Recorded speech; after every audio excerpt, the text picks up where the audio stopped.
Uganda eyenkya. Kati ate abaddewo yekka kati nga State Council yazze era efuukuza amaduuka gonna ejjamu bintu nti biri expired abantu tebabigula. These people invested in their money ate nabo bambi babadde tebamanyi ate babajjako n'enguzi. Kati government lwaki tekwata ssente n'egamba ba supermarket timwafiiriddwa ebintu byenkanawe byakoze expiry ab'amaduuka abaaki. Government kyeyandikoze kwe kukwata ssente neewa abalina amaduuka abalina ebintu ebiyiseeko tebiyiseeko kuba baali baagala okutunda ebiyiseeko n'ebiyiseeko olwa COVID-19 lockdown ti abantu babulwa purchasing power bibeera ne bisibirwa mu maduuka tebasobola kubitunda kati babisuula and no one is compensating them. Kati yawuya many young people basomesa balala ba social science bakola emirimu egy'enjawulo tebalina mirimu ate emirimu gimu bandibadde bakola ate kakati obasudde and you expect that economy to grow. Kitegeeza oba olootaki oba olootabulose so nze nsuubira sente zebagamba okutegeka okulonda okwo kwe banditodde ne bawa abantu ng'abo ab'amaduuka ne bawa nga ffe abalimi abalunzi ne bawa abalina abafuna lockdowns balandlords ne balandladies abadde n'abapangisa naye nga abapangisa tebasasudde wanazo bazitandikanga business nebaga tukoze tutya buli omu katumuweeyo okwo tusobole okuboostinga economy purchasing power buli muntu abeere ne sente ezikola ki ezigula. So bino bye bagamba batadde sente mu bank okutunya stimulus package eyafulumba ku reviving the economy eyo can it work atamanyi yasanyuka akati ezo bazitiridde omanyi kye bayita stimulus package bwe waaliwo second world war US yakola gye bayita Marshall Plan ng'ekigendererwa kuzza economy ya Europe ngulu bakwata sente kwa US yali ngagga nnyo ne bakwata sente ne batwala mu homes buli home ne bagiwa sectors ezitaagisa ne baziwa ti okay ona alima miyembe kati ono ne bamuweza okugigula ono alunda nkoko ono ne bamuweza okulya eggi kati that is how the European economy was revived after the Second World War. Wange emyaka gyali mukaaga ng'emmundu etokota unceasingly ensi yonna abantu bakola kitebakola. So government ekyokukwata sente neziteeka mu Uganda Development Bank ziriko high interest bataddewo ne minimum gy'osobola okufuna. Kakati nze ayagala $5,000,000 ayagala $50,000 mu Bank of Uganda ngendeyo yene bwe majagala $3,000,000 oba $1,10,000 ojja genda bakusabe feasibility study bakusabe cash flow bakusabe insurance bakusabe kino na kiri bakusabe n'ezina abatambuza okujja okulambula valuation. Kakati onoogenda okumaliriza nga $2,000,000 ezo bazikutuddeko ate bagambe ndi katusooka otuweeko enjawulo. Omuntu akwate ayagala $10,000,000 $3,000,000 ziggweredde mu njawulo na paperwork kyokka bamuwe $7,000,000 naye asayiningira 10 kyokka alina okuzaayo $10,000,000 akozese $7,000,000 asasule $10,000,000. Is that possible? Profit margin eri luddawo eyo esobola okukola sente ezo. Kivola nti abantu bangi nnyo bafunye amabanja mu mabanka ne gabalema okusasula kubanga abagabawa basooka batemako zaabo n'abajja okulambula nabo baagalako buli signature eyagalako. Kati ekyo okujjako nga kivuddewo baddire sente baziteeke mu zino banks mwe tulina accounts. Nze nina account mu Barclays bagendi buli ayagala sente agende mu bank emuli okumpi bank eyo oba bank ye emwole sente. Government egenda guaranteeing those loans. Government ekolenga garanta owa loans ezo. Nze ngende mu banka setaaga kyapa bampe million meka tinjagala $10,000,000 kuba nina eddundiro nima njaluza njagala akatale njagala ki njagala okugula emmotoka njagala okugula kino. Government enteekereyo garanti bampe $10,000,000 nkole nga nja kusasula. Ntekeyo national ID yange kubanga national ID sisobola kubula esinga ne passport kuba passport teyogera wensula national id eraga wensula buli kimu kyonna ekimanyi ndaga muntu yange akati bampe sente on the basis of 1 government guarantee 2 my national id kuba ndi muna Uganda nakabala kati ntandika okutoba nebbanja LC bamanyi bajje balabe wenkolera oba LC 3 ajje batuwe sente nga tiziriko tentacles tuzifunira mu banks zaffe niyo ngambe enve Kampala ngene mu Uganda Development Bank omuntu ave kannabulemu ave Luwero ave Makulubita ave Kamuli ave Kaperedongo ave Amudat ave Arua yiri ajje mu Uganda Development Bank e Kampala asabe sente ezo sente bazetereddeyo era ba MPs be bajjo zijjayo mu makampuni gaabwe ba ministers baganda baabwe abakoona ab'emikwano naye ffe ordinary people we cannot access that money iyo that is a joke of the times the government yetaddewo stimulus package yitaddewo mu animal farm nti all men are equal but some are more important than others ezo bazetereddeyo tebazitereddewo omuntu wa bulijjo yeetaaga emitwalo 5 azeewo capital we yeetaaga million 2 azeewo capital we ffe twetaaga eziwerako naye naffe eyo tulaba tetujjaayo kati oŋŋambe nti omuntu yeetaaga million 5 asobole okufuna purchasing power omugamba agende mu Uganda Development Bank ekyo simanyi abo baloosi ba misana. How best can we revive the economy Musumba? Economy yaffe ekisooka erina advantage ate erina kye tuyita comparative advantage. Comparative advantage yaffe eri etya nti bw'otunuulira amawanga gonna ffe tulina ettaka eddungi eggimu, tulina environment weather yaffe eyiri conducive, tulina 2 rainy seasons a year, ekitegeeza tulina 2 planting seasons a year, ekitegeeza nti comparative advantage ya Uganda ku mawanga amalala eri mu bulimi na bulunzi. If we can concentrate on that, ne tuteekamu sente billions, ne tulira katugambe 30% of the budget ne tugiteekamu agriculture. Omanyi ensi gye bayita Netherlands, nimi omanyi Denmark. Denmark yatundanga n'amata era ng'emanyidde omukutunda amata newe twakulira wano nga tuli bato ng'amata ago tuganywa. Amakampuni ng'agakola lactogen, agakola nani ne gundi endala gavanga eyo mu Scandinavia naye ng'agakola agamawanga gayimiriddewo ku bya bulimi si makolero. Kakati bwe tubanga tuzimbye agricultural base ne tugiteekamu sente ne tugiteekamu investments, ekisinga obukulu ne twempoweringa bannayuganda si bagwira kubanga ekiriwo today government emphasizing nti tukoze investments ez'amakolero naye baleese bagwira ne babawa unfavorable advantage kuffe ne babawa all favors ne babawa tax holiday. Omusajja omuchina ajja wano ko baali bagezigezi kuvadde n'atandika kampuni wano n'afuna tax holiday ya myaka 5 bwe giba giggwako abagezi mu URA ne bamugamba nti andi kati kyoba okola eno kampuni gitte ogulewo endala esikire ebyenu tukwe tax holiday endala, and that's what they are doing. Nolaba nti investor yajja kuno 20 years ago nakati akyafuna tax holiday. Munna Uganda nakabala kubanga alina capital wa mitwalo 2 wa million 2 olutandikawo akaduuka, olutandikawo ko project, olutandikawo akalimu nga 1 KCCA ejja twagala license ezo bazikavula baba bali awo URA ejja twagala simanyi tini na biki bagala sente. Kati nawulidde mu Commissioner General mpya yagambye bagala kutuula balabe engeri gye bayinza okuwongera okugaziya besi y'omusolo.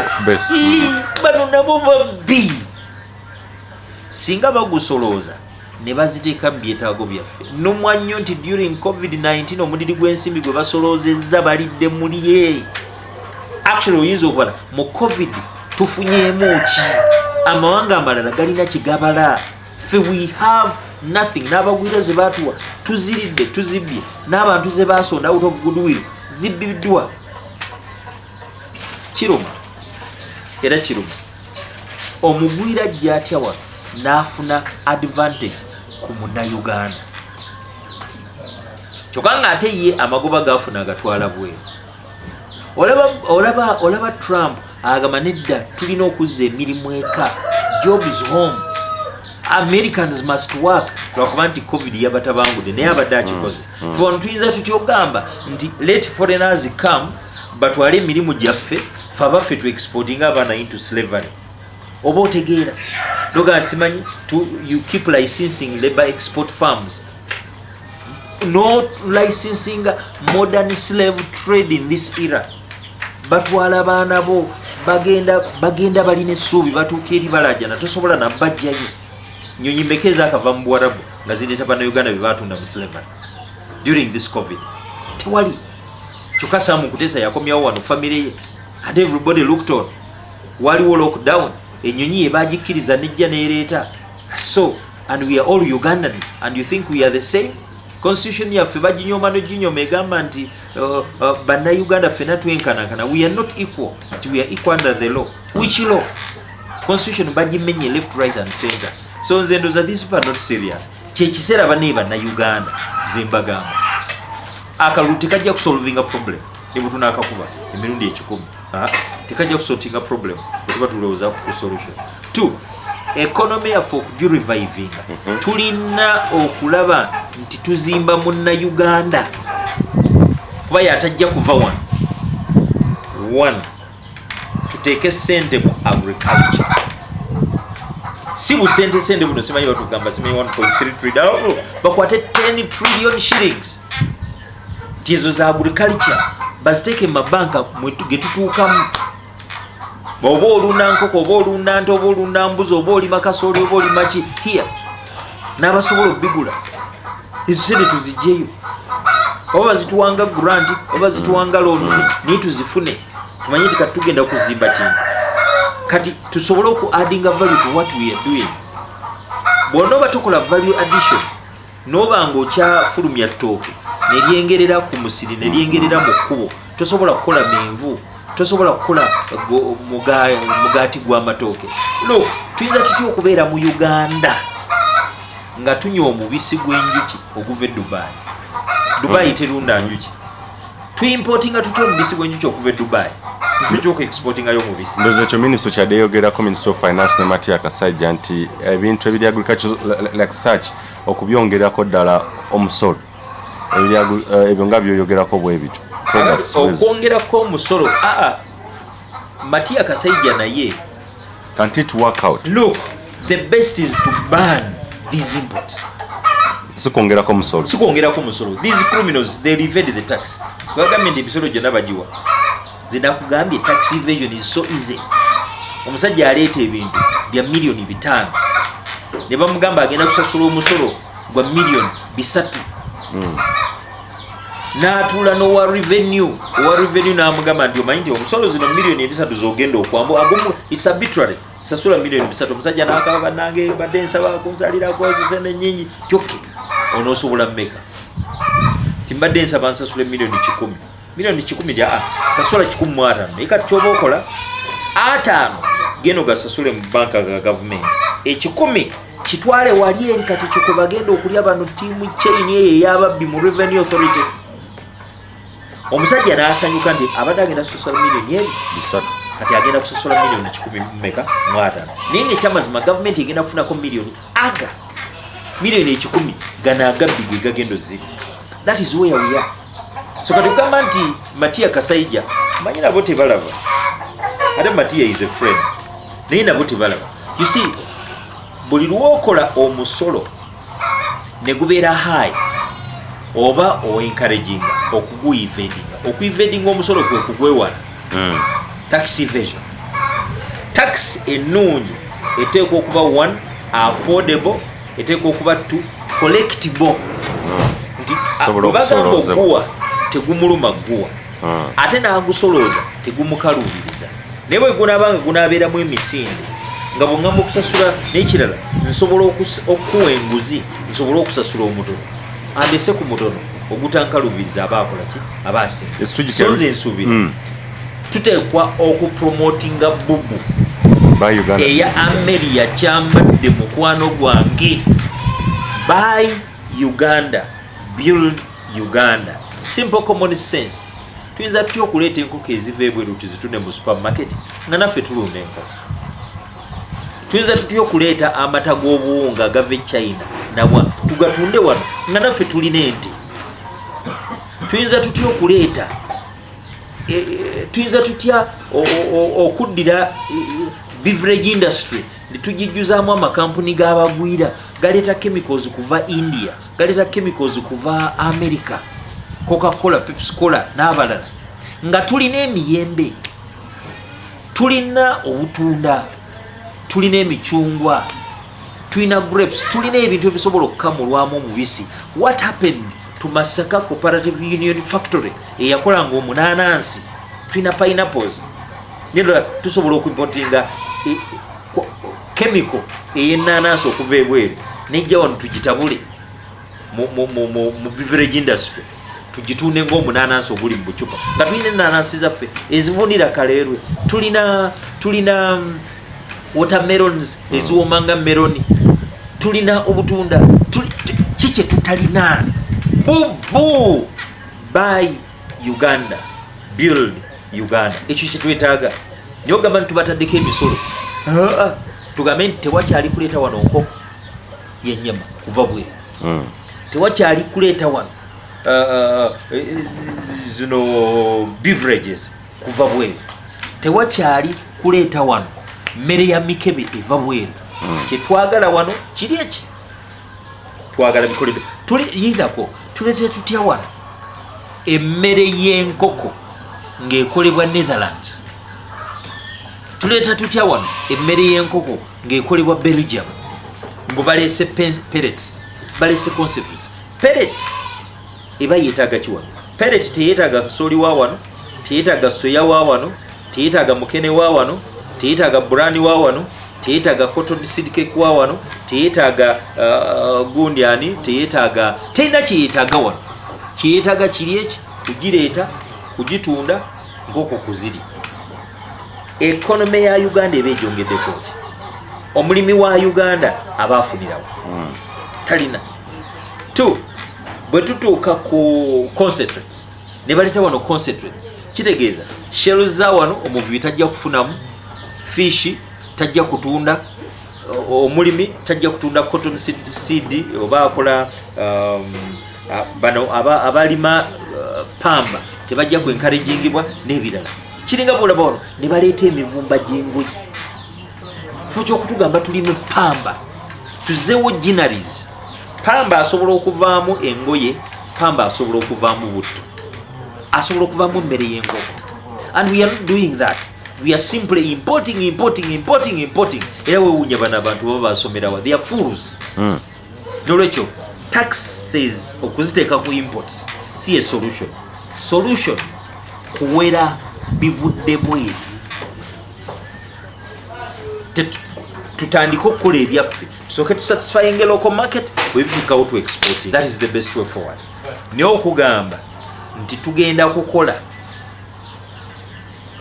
economy tugibbulule nga tetulina strategy buli ajja atunda wano buli mbuzi etunda wano tulina lindako tubeera tutya n'abanna Kenya nga bajja kuno bafeerere ku streets za Uganda n'abatize bajja nti batunda ddagala ly'amaanyi ga kisajja batunda nga tebatunda ki tulina amaliba wano agava mundi galaga wano kampuni ezaali ezikola engatto but are relocated to Kenya.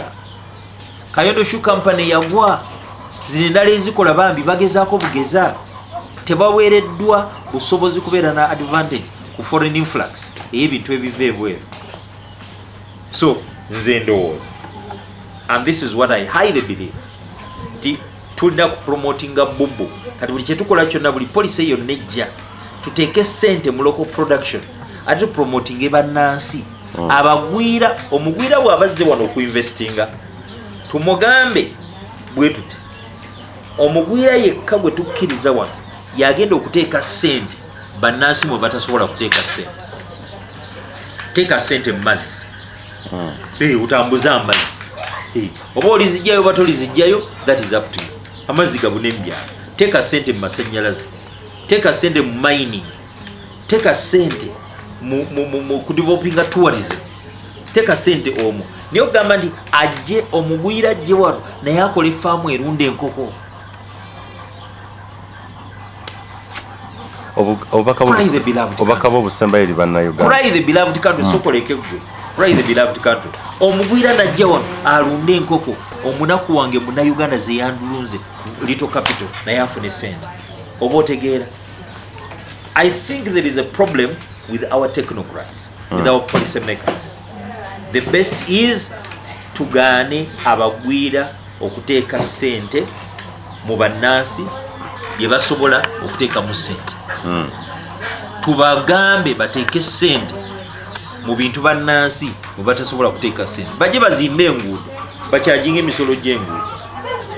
Singa Abachina abatuzimbira oluguudo ne weesanga nti lwandimazeewo simanyi biliyoni oba 5 ne lumalawo biliyoni 20 ne bagamba twabawadde oluguudo. That is cheating. Hedda. Let foreigners invest where Ugandans cannot invest. Nolaba nti amakampuni g'abagwira kati gakola walaki. Nsiga bannayuganda basiru batamiirire ddala beebake baleme n'okulowooza. And you invest in that and you are the president, you are the Minister of Finance. Gonoga ndi kankole bannayuganda batamiire. Oba otegeera. I think there is a problem with our people. Bubu, buy Uganda, build Uganda. Iyo bagiteekemu ssente. Kati fe abasobola okucontributinga toward that tukikole. Nze nnunda enkoko, njaluza enkoko. Bajje mbawe service yange nga munnayuganda, ate mbaguze enkoko nga munnayuganda, ate nabo balunde, nabo batunde. Then bwe tunaamaliriza bubu tulyoke tukole export. Kubanga tetuyinza gamba nti tunacompetinga mu nsi nga tetuzimbye capacity yaffe to compete. So bwentyo bwe ngamba nti Uganda bwe tunaba tunazaawo economy post covid, tuteeka okuteeka essira ku by'obulimi n'obulunzi, tuteeka essira ku kwempawaringa bannansi babenga bye bakola bye bateeka ssente wano. Banks ziwe bannansi ssente, gavumenti eteeke ssente mu mabanks ag'enjawulo tusobole okuzaccessinga. Tukozese just these institutions zetulina nga LCs. National ID yange ebeere ekyapa kyange ngende bampe ssente, bajje wano balambule bampe ssente. Seetaaga feasibility study, seetaaga cash flow. One, government is the guarantor. Bwe mba sizisasudde government esasule, olwo omusolo tuba tusasula gwaki. If we can do that, that will be the best way forward. Finally, mbagamba COVID yajja, COVID waali worldwide. Tuve mu tulo, tuve mu kwekubagiza, tuve mu kukaaba. Tukole kyonna ekisoboka okulaba nti twejja mu bunnya. Nkoba za mbogo zijja mu ki? Zijja zokka mu bunnya. Nziramu bbaga. Bw'oba olina space, utilize it okubaako n'akatono k'okolerawo. India ekigifudde eggwanga eggagga, China same, European countries bonna bakola ekintu eki badevelopinga kye tuyita cottage industry. Cottage industry kwe kukolera awaka, mu garagi yo, mu fumbiro lyo, mu luggya lwo, emanju wo, mu nnimiro yo. Buli kyosobola okukola ng'okikolera awaka kikole. Oba okolera ngatto waka, oba masweta waka, oba ngoye waka, oba olimira waka, oba olundira waka. Start that.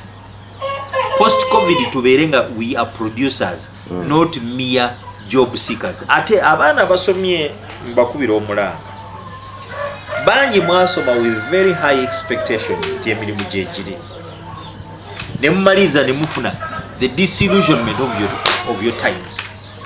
Ti wali olowooza nti emirimu gyegiri naye ogenza okuzuuka nga tegikola kitegiriyo. Tokaaba era tewejjusa. Life continues. Kola mwosobola okujja ssente.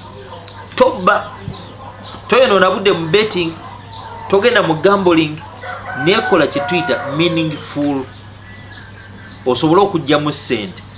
Ekire bwe kirita, ulitereera. Ekyokubiri, bwe mubanga awaka mulinawo project giwazaalibwa ng'olaba gy'okuze ng'olaba kati ddira by'osomye obiteeke mu project eyo osobola ogikuza kubanga n'abazungu bwe batyo baakola n'abayindi bwe batyo baakola n'abachina bwe baakola osobola okuzimba kapasite yo tonyooma kye mukola oba muli balunzi ba nkoko tozinyooma oba muli bakozi muli balunzi ba nti tozinyooma leka kulowooza nti okusiba ettaayi okwambala white kyekyokka omuli sente ziri mu kuddugala waliwo akayimba edda kalindooza na ku mulembe gwa Amini n'Obote ettaka lino sente lirimu buli wote mu bugagga bukulukuta nga zaabu silver gold oyo diamond mu ttaka eryo mwebisangibwa sikyakajjukira bulungi naye ng'olaba nti ettaka lyaffe lirina value.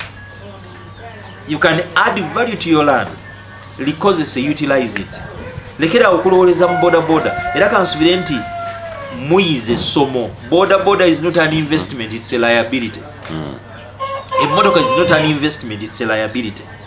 Ebintu bye mubadde mulowooza nti birimu ssente kati lowooza ku kyosobola okukola nga togenda kusaasanya ssente ku transport and do that ate kikole n'okwagala. Bw'oba osobola okuzimba projekiti ey'obulunzi gizimbe. Ekirala nammwe abali mu arcades mukama waabayamba ne babagula bw'otandika okukola ddira ssente z'okola amagoba otandika ozirelocating ofuneko wooziteeka kubanga bwe kiba nti tusobodde okutestinga ku lockdown zandijjanga gye bujja mu maaso kubanga nnoza kulo nti ekibanga buli ggwanga teryagenda okukola lockdown lyasooka kugitya naye kati bamanyidde nti abantu osobola okubasibira awaka bannabyabufuzi bajjanga zikozesanga baloteyo kyebaagala baziteekewo yakati tukoze lockdown olwakino wadde tekirimu makulu akati n'olwekyo okwewala ebyo byonna kino kitulazeeko and it's a test. Muteeke ssente awaka w'osobola okuzuukuka n'ozikyekingako n'oddamu ne weebaka n'ozikyekingako n'ozuuka n'ogaa nti kati kankole era n'ozisanga nga zikoze eki nga weeziri. Ate era mbagamba bw'oba ofunye opportunity ekola beera n'amazima. Post covid abanaafuna ssente mu private work business practice be bajja okuba ab'amazima kubanga tugenda kumuvinga from omuntu okumugulako ng'omulaba to omuntu okumugulako nga muli ku ssimu naye akuweereze kyoyagala akuweereze nga takyusizaamu takicupudde. N'olwekyo mbakubiriza oba mubadde mubba mulekeraawo okubba. After all ne Bayibuli egamba ndizikusanze gwanyaga kubanga bw'olimala okunyaga naawe ne bakunyaga. Buli omu azimba embala ye ey'amazima this time as far as business is concerned. Tusobole okwezimba tuleme kubbaŋŋana. Bwe tunaba tetubbaŋŋana tujja kuwa buli omu kapasite ekula era emirimu gyaffe gikole kigigejje tube nti time down the road unemployment eno gye tulina eri high tugikendeeza probably n'ogimalirawo ddala kubanga ne bannaffe abamawanga gaakula bannaffe gye baddukira bagende bakuba ebyeyo nabeera baatandikira gye tuli tebaatandikira gye bali naye kye baasooka okukola kwe kufuuka ab'amazima.